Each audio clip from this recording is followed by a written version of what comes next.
Don't forget to subscribe to my channel, and while you're at it, click the bell to be notified of future videos. This block is called Delaware Sea Pines, and it doesn't finish at 11 inches. It finishes at 12 inches, so I'll have to correct that. I have no idea why it's called Delaware Sea Pines. I looked up and there's really not a sea pine tree, and I know that there's not a Delaware Sea, but that's what they called it in the book that I got this from. Here's the diagram. We're going to cut rectangles, half-square triangles, and squares. Here are what 4 blocks look like with sashing between them. Patch A is a 2-inch by 4-inch finished rectangle. We cut 4.5 inches by 2.5 inch rectangles, and we'll need 4 patches for the background fabric. Here are the AccuQuilt dies that will cut this. Patch B is a 2-inch finished half-square triangle. You cut squares at 2 7/8 inches and cut them in half once on the diagonal for 2 patches. For these, we'll need 23 patches for the background, 20 assorted green patches for the leaves, and 3 patches for the tree trunk.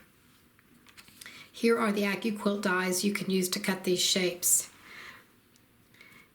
Patch C is a 2-inch finished square. We cut 2.5 inch squares. We'll need 4 patches of the background and 1 patch for the brown, the tree trunk. And here are the AccuQuilt dies that will cut this shape. We're going to just sew the half-square triangles together and then look at the diagram to put the block together. I was able to find a lot of these, well actually all of these background triangles were in my stash. I don't know why I cut so many of these, but they were there. Here are the rectangles for the background fabric. Here are the squares for the background and the tree trunk. The background half-square triangles, and these are all the assorted green triangles. And it doesn't matter, you can even make those the same color, the same fabric, whatever you want. I just found some of these were already cut and they were here with this, so I grabbed those and then I cut some others. And here are for the tree trunks, the brown. I used this folded corner clipper to cut a lot of these because I was able to cut them off of a 2.5 inch strip.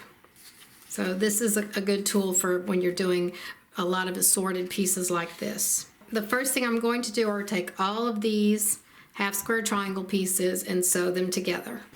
The half-square triangles are all pieced and I've just kind of mixed them up. I'll just look at the diagram and lay out all the pieces. Then I'll take a look at it and see if I need to rearrange some things.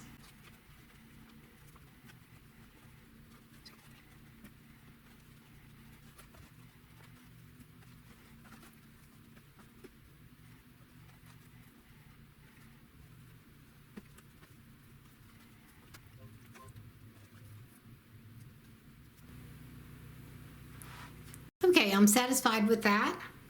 We'll just start up at the top and piece these into rows. There will be 6 rows, then we'll press those and sew the rows together.